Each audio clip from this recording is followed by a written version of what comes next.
Pag once na hyper siya, yung ginagawa ko, sir, yung magic ko, hinahag ko eh. Sa kaming sampung magkakapatid, ako yung bunso, wala talagang nakatapos sa amin. Kundi ako lang. Ang babae daw, mag-aasawa lang naman. Dati, ganun talaga. Kaya hindi mo na kailangan mag-aral kasi mag-aasawa ka lang naman. Ano po yung pinakamagandang comment na nabasa ninyo so far? Yung nakakataba ng puso Oo. talaga na nabasa ko. Proud talaga ako sa'yo, ma'am. Hanggat mayroong nagsusupport sa akin at hanggat mayroong tumatawa sa akin at hanggat mayroon pa akong mapapatawa na tao, tuloy-tuloy pa rin ang paggawa ko ng content.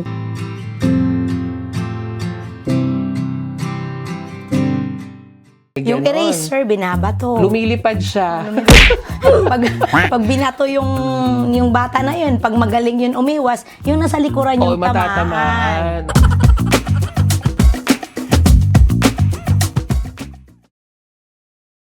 Mabuhay K-Citizens! Kasama nyo ngayon, Monsur Bitero. At welcome sa pinakabagong episode ng ating programa ng Dalay Totoong Kwento mula sa mga klanong kaido-idolo. Ito ang K-Sikat, Akla ng Lodi.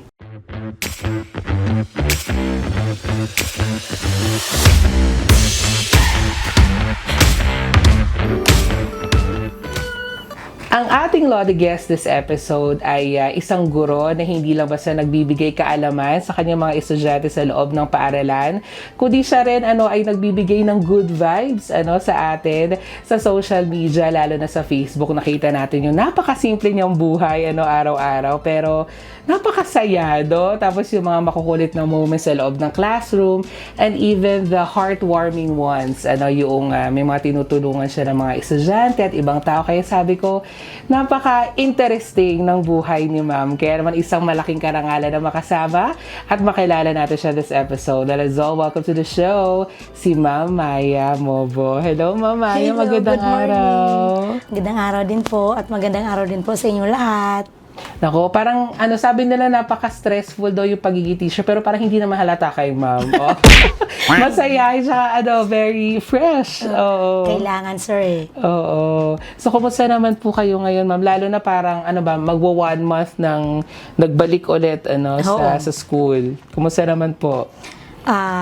Sa kakon bilang kindergarten teacher, Ay, Diyos ko, Lord, so kindergarten. much challenging talaga, sir. Oo. Kasi from first week to second week, ga-adjust talaga kami as a kindergarten teacher. At challenging talaga ang pagtuturo kapag mga bata na maliliit yung tuturuan mo. Mag-a-adjust ka kung paano mo ma-handle yung napakalikot lahat ng mga abilidad ng dahil lumilitaw doon sa loob ng classroom. Siyempre may mga umiiyak, may mga minsan nagwawala, di ba? Yung iba naman ayaw sumagot. Paano po yung ganun, Ma'am? Kasi gano'ng katagal na po kayong kindergarten teacher? Actually, 13 years and 1 month na ako sa... So yung 13 years po ba na yun? Parang gamay mo na? Or parang every year may mga, may pagbabago. May mga nasusurprise pa rin po kayo? Oo, kasi depende naman po yun sa batch. Oo. May batch na yung okay, may batch naman na super hyper like last year. Last year, hyper. And then 2 years ago, mayroon talaga napaka-hyper na batch talaga, sir.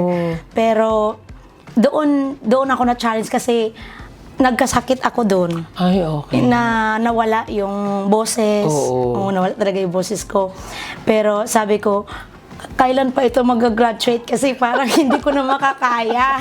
Tapos pero siyempre dedicated tayo sa ating tungkulin bilang guro, sa ayaw at sa gusto mo, tatanggapin mo talaga ang totoo.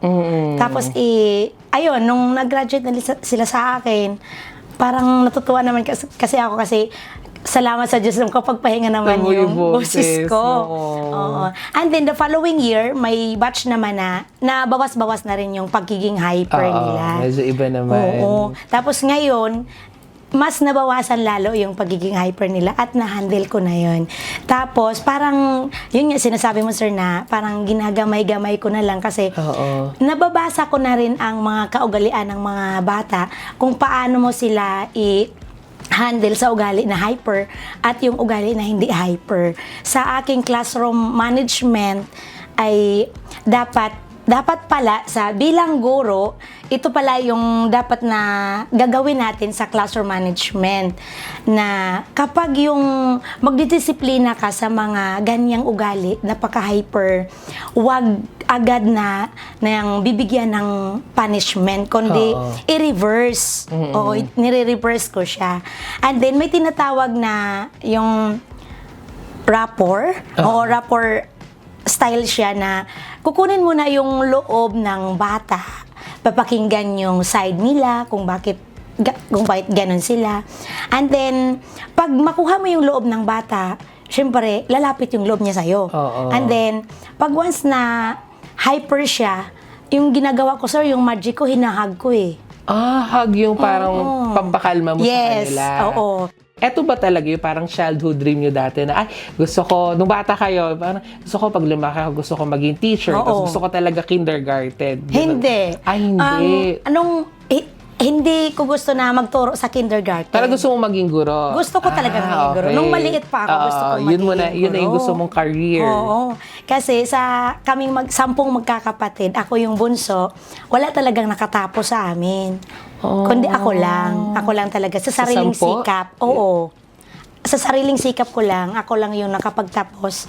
And then, pangarap ko na sa pamilya namin, mayroon namin kahit na isang professional. Para mayroon naman daw pagtatanungan kung sakaling may mahirap na maintindihan. Oo. Ganon. Tsaka, may isang nagmo-motivate sa akin kung bakit gusto ko talagang maging guro. Kasi yung guro ko dati, sir, sa elementary, napakatapang talaga, takot na takot ako. At yung mga classmate ko, hindi na marunong kasi takot yung nangunguna sa estudyante. Tapos yun ang nagtulak sa akin na gusto ko talagang maging guro kasi sabi ko, kapag magguro ako, hindi kita gagayahin. May gano'n. Oo. Tapos hindi ko gagawin yan sa estudyante ko. Yun ang pangarap ko talaga, sir. Kaya yun ang tumulak sa akin kung bakit nagiging guro ako ngayon. Tapos na-i-apply ko na sa reality na naging guro na ako, na yung pangarap ko na mamahalin ko yung estudyante ko, hindi ko gagayahin sa ginawa sa amin. Na kasi dati, sir, may physical punishment. At medyo na ako din, naabutan ko rin yun. Oo, may pinapasquat, may binibilad sa araw. Oo, may baso na May nilalagay. stick. Diba? May Oo. stick ginagano. Minsan goma, pinipitik Oo. May Yung ganon. eraser, binabato. Lumilipad siya. pag binato yung bata na yun, pag magaling yun umiwas, yung nasa likuran Oo, yung tamaan. matatamaan. Oo. Ibang klase nga, ma'am, yung pagdidisiplina dati.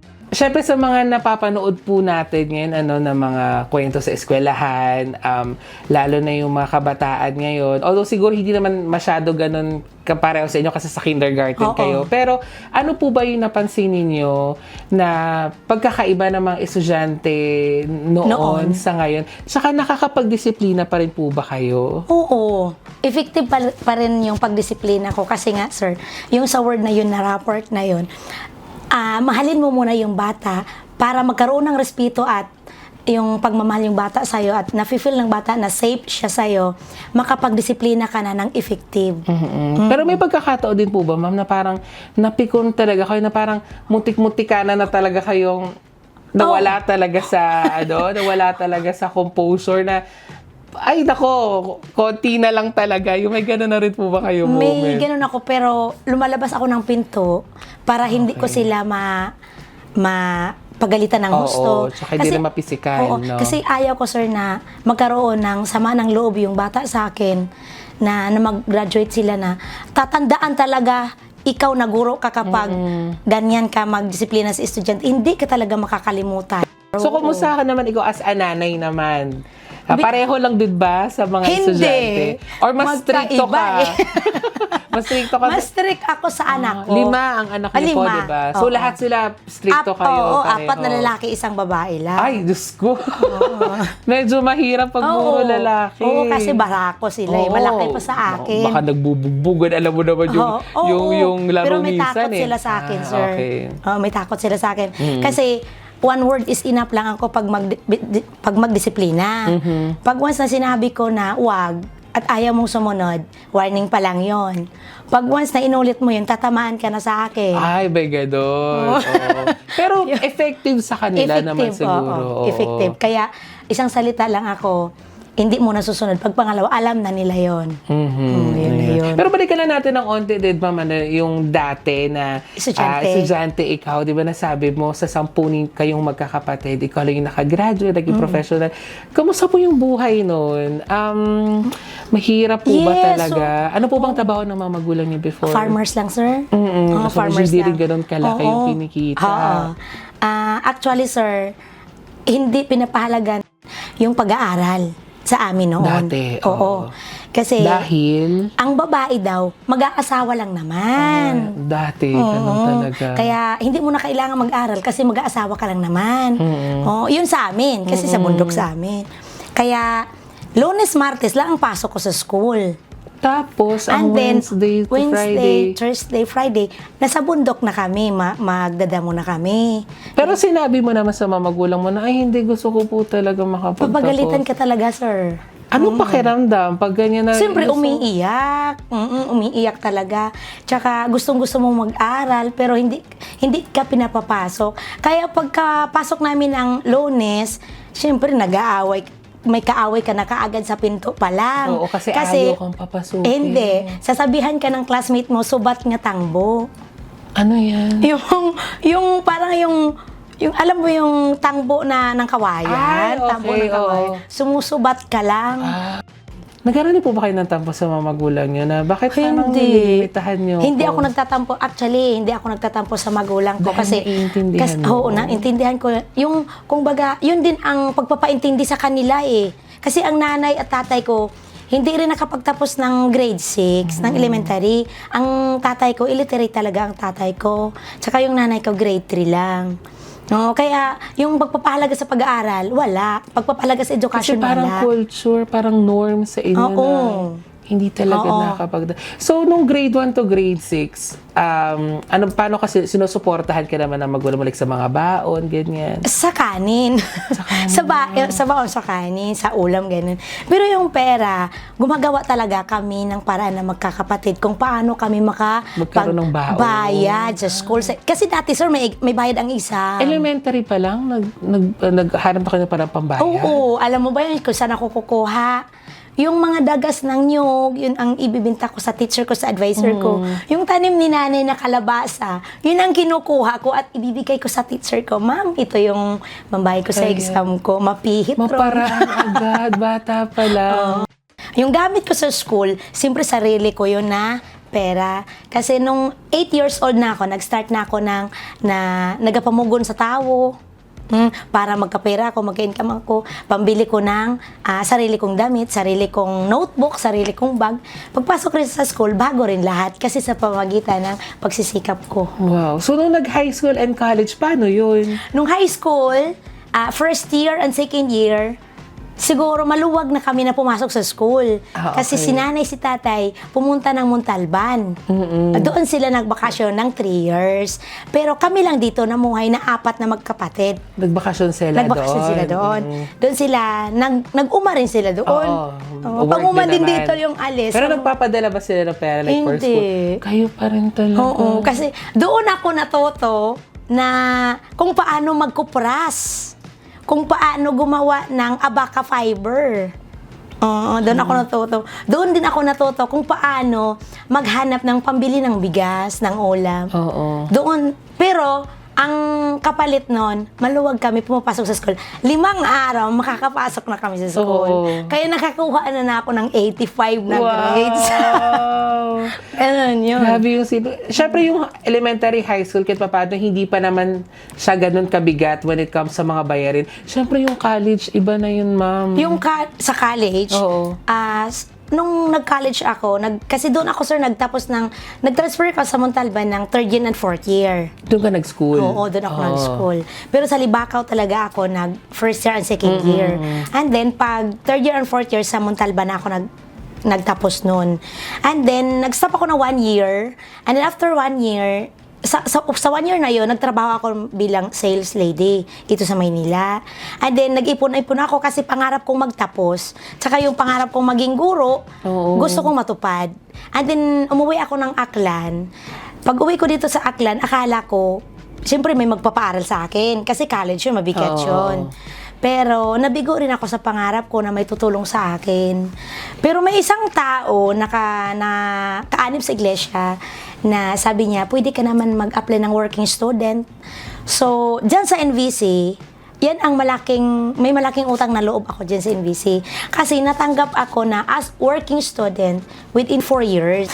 Tapos, nung nag-apply ako ng working student doon sa NVC, sa awa ng Diyos natanggap ako doon. Nag-serve ako doon ng 4 years doon sa NVC na working student.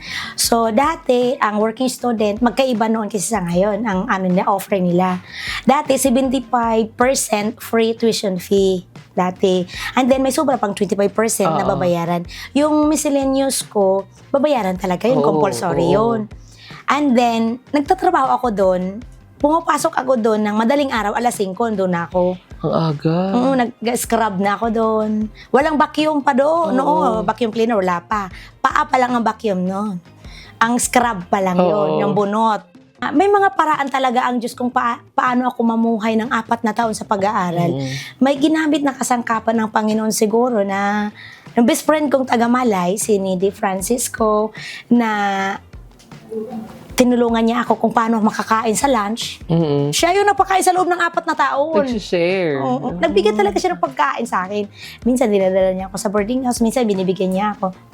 Tapos pag 3rd year and 4th year ko, medyo maluwag-luwag na ako kasi binigyan ako ng advisor ng room na yan na pinagtatrabahoan ko sa working student.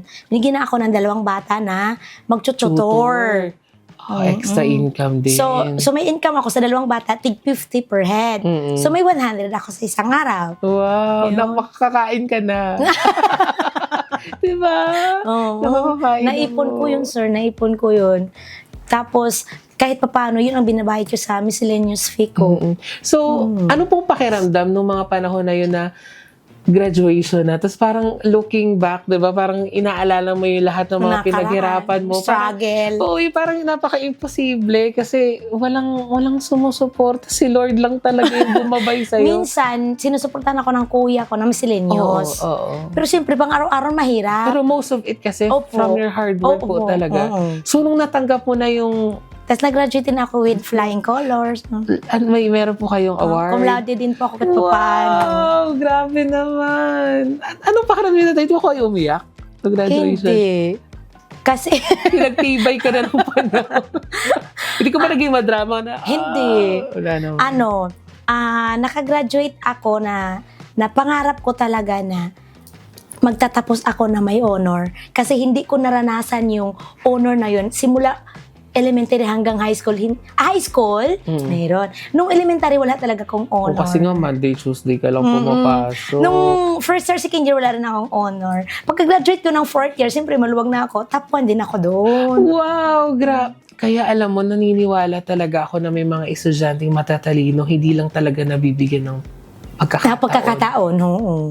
At ngayon, hindi ka lang basta teacher, isa ka na rin content creator. Diba?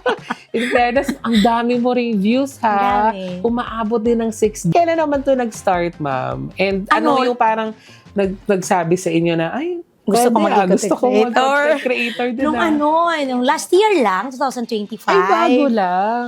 Oo, pero dami nyo ng views. Oo, kasi nawiwili ako manood ng mga funniest videos. Nakakawala hilig mo ng din. boring. Oo. Nakakawala ng boring. Sabi ko, kapag boring ka pala, sabi ko, pag manonood ka ng mga funniest video, nawawala ang ang boring mo sa buhay, ang lungkot mo nawawala. Kahit na ikaw lang mag-isa, tumatawa ka eh. Oo. Tapos, parang kaya ko rin to. Sabi ko. Ay. Sabi ko. Tapos sabi ko, parang kaya ko rin to magpatawa sa mga tao. Sabi ko, gagawin ko kaya, sabi ko. Pero hindi ko ina-after na magkaka-income ako dito. Hindi. Yung akin lang, gusto kong mag-entertain sa mga tao na, Oo. na Kasi boring. kaya mo din. Oo, diba? kasi Sabi mo kaya. nga. Naniniwala ako sa sarili ko. Oo. Kaya ko din yung magpatawa kasi may ugali rin akong pagiging komedyante. Oo. Kaya sabi ko, sige, gagawin ko kaya. Tapos na-monetize ako September 3. Last year. Oo, last year. So, 9 Mm. months na halos ako ngayon. Oo. Tapos nung na-monetize ako, parang wala naman na, hindi talaga ako nag-after na magkakasahod Oo. ako. Kasi ang gusto mo lang talaga ay magbigay din ng ngiti sa Oo. mga nagfe-Facebook. Oo, sir, oo. So ngayon naman po na madami-dami na rin po kayong, kailan yung naramdaman, anong content yung nagsabi sa inyo na, ay, parang iba na to parang may nag-aabang na, umaabot na ng ilang libo. Anong Itong- content po yun? Kasi may kanya-kanya tayong niche, di ba? Oo. Yung sa akin, comedy. Oo. Oo, comedy yung sa akin. Pero mahina lang ang views sa comedy. Mm-mm. Ang gusto niya, real life. Oo, totoo din. Yun din ang nakikita namin. Saan po nanggagaling yung concern ninyo na lumalabas na siya sa classroom? Saan po nanggagaling Kasi yun? sa nakikita ko sa paligid na natin ngayon, unang-una tinitingnan ko ano kaya maging future ng bata. Unang-una talaga yun. Nakikita ko talaga na pag-alagala yung hindi nakapag-aral. Kapag sabi ko sa isip ko, kapag hindi ko tutulungan ang batang ganito, sabi ko, kagaya kay Romel, na sabi wala ang mama niya. Parang nafe-feel ko na, ano kaya kung nasa anak ko walang mama, ano kaya ang marating ng anak ko. Tapos, kung baga sir, i-adapt ko na lang sa sarili ko na mahalin ko tong batang to, susuportahan ko yung bata sa pagtuturo. Oo. Susuportahan ko kung paano magbasa, kung paano siya matuto hanggang maabot niya yung pangarap niya. Kasi sa school namin, parang pangarap talaga namin na walang bata na maiiwan. Oo. Gusto namin na makapagtapos sila sa school namin, sa Fulgencio Elementary School sa District of Balete, na gusto namin na walang bata talagang hindi marunong magbasa.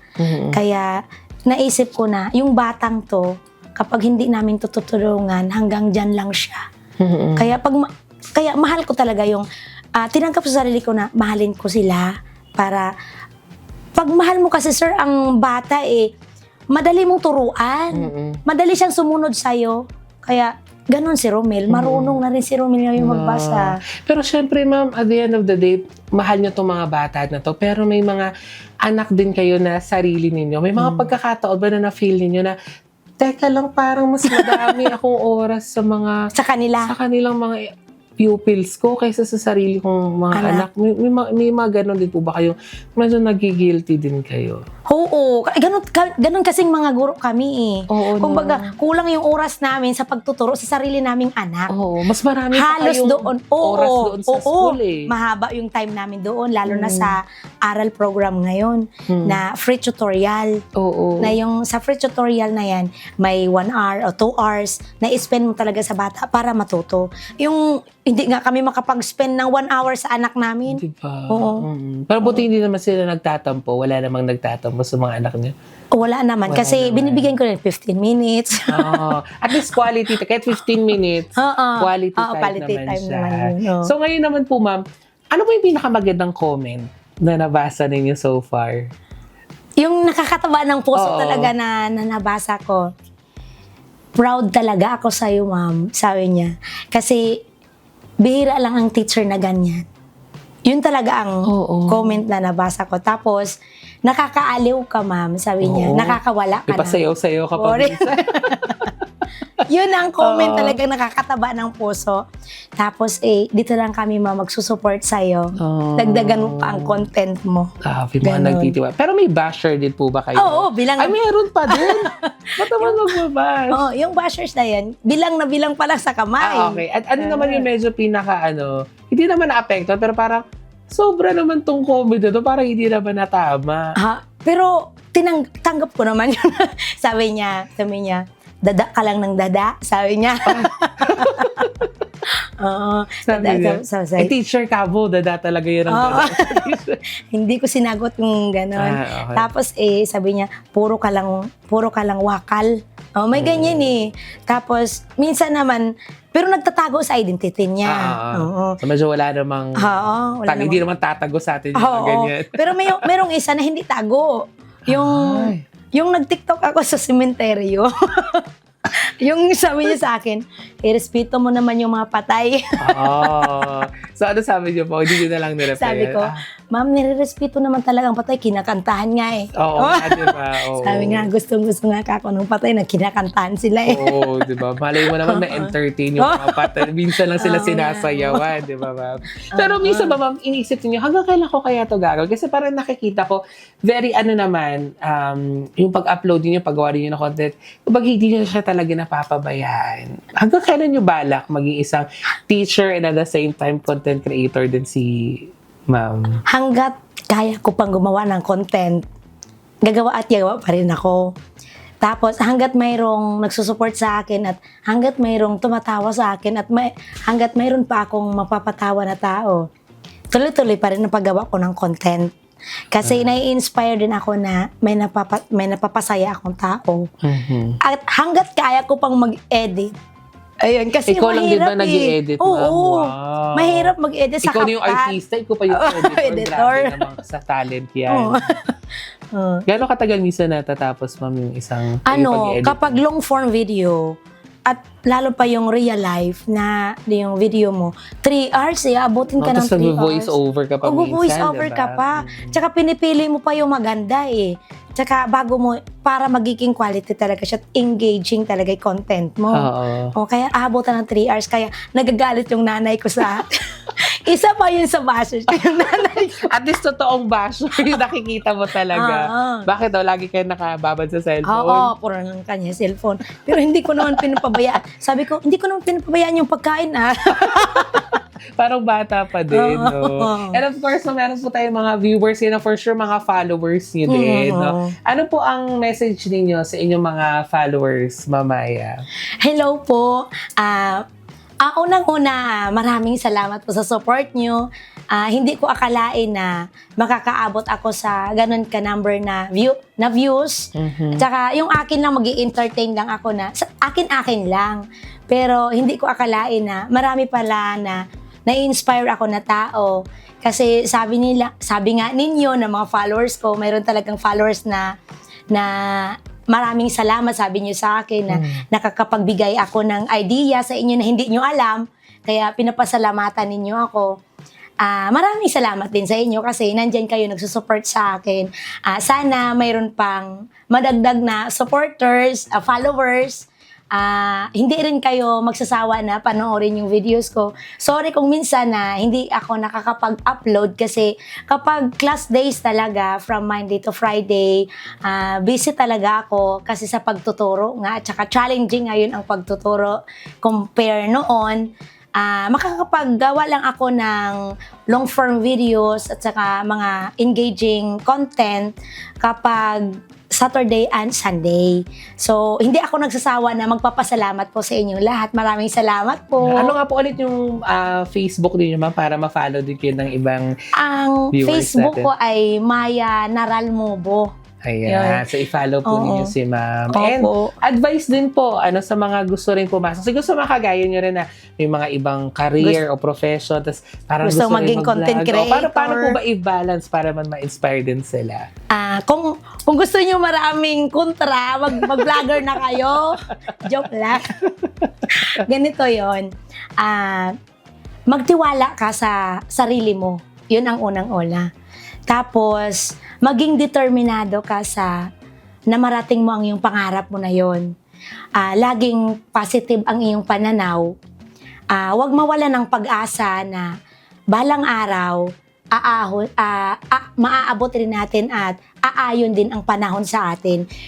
Hindi sa ngayon, siguro sa susunod pa, huwag mo lang madaliin ang proseso ni Meta. Ganun yun. Tsaka, huwag isipin ka agad na may income ka, may pera ka kay Meta. Kundi, gawin mo lang yung makakaya mo, hanggat makakaya mo, gawin mo lang siya. Tapos, huwag kang mahiya na humarap sa camera, syempre. Yes. Kasi, yun ang talent mo eh. Yun ang gusto mo na magpatawa ka or kung ano man ang niche mo, sundin mo lang yun. Kung ano ang mas gusto ng tao, yun na lang ang gawin mong content. Oo. Tapos, hindi ako nag-after sa may sahod ako, pero sa awa ng Diyos na kapag isang sahod pa lang ako. Wow! At least, diba? Kahit papaano. Oh, pero hindi ako nag-after na kikita ako doon. Ang akin lang, magkaroon ako ng kawilihan sa Facebook na mawawala rin yung boring ko sa kabuhi. Kasi as a breadwinner, hindi mo minsan maiwasan na magiging malungkot ka, na gusto mo na mapag-isa ka lang, pero iniiwasan ko yon mga idol, na mag-isa lang ako, kasi pag once na sisikapin mo na mag-isa ka lang, talagang magagawa mo at maiisip mo ang hindi maganda. Yan. Ang ganda, ma'am, kasi bukod sa nakakapagbigay kayo ng saya, yung ginagawa niyo rin po pala, nakakapagpasaya din sa inyo. Nakakapagpasaya sa tao. Ma'am, baka may mga gusto po kayong pasalamatan or batiin? O ano mga nakakapagpasaya rin po sa inyo? Unang-una kong pagpapasalamatan, nanay ko talaga yun. Yeah. Na basher, supporter. Oo. Depende. Bashers. Unang-una na bashers ko talagang personalan, nanay ko talaga.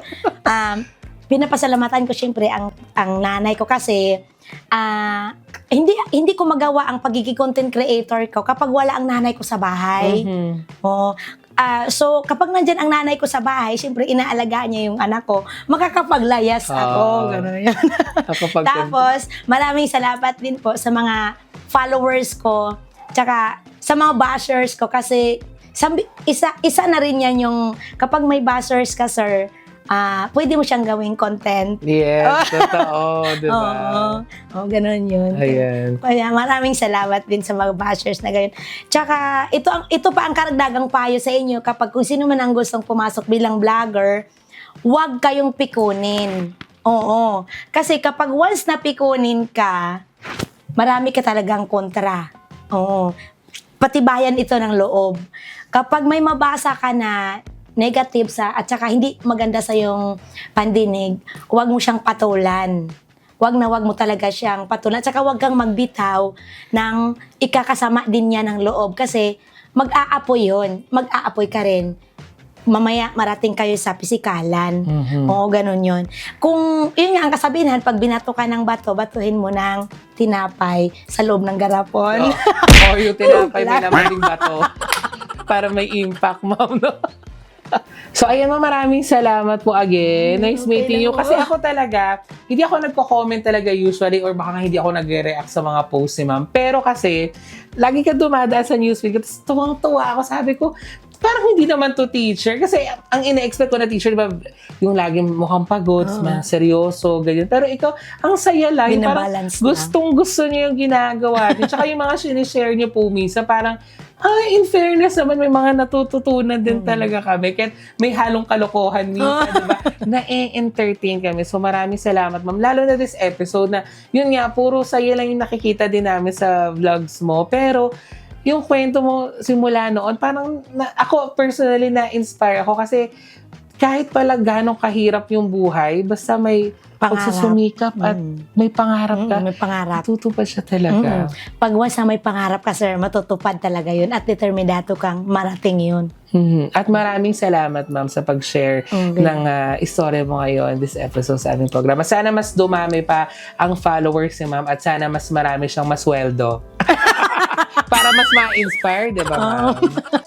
Maraming salamat din sa lahat natin mga kay-citizens na nanonood sa ating community channels 1 and 24. Ganoon din sa ating Facebook page and YouTube. Don't forget to react, comment, and share this episode. At abangan po natin sino kaya ang ating susunod na Lodi guest. Sa dito lamang yan sa programang Casey Cat, Aklanon Lodi.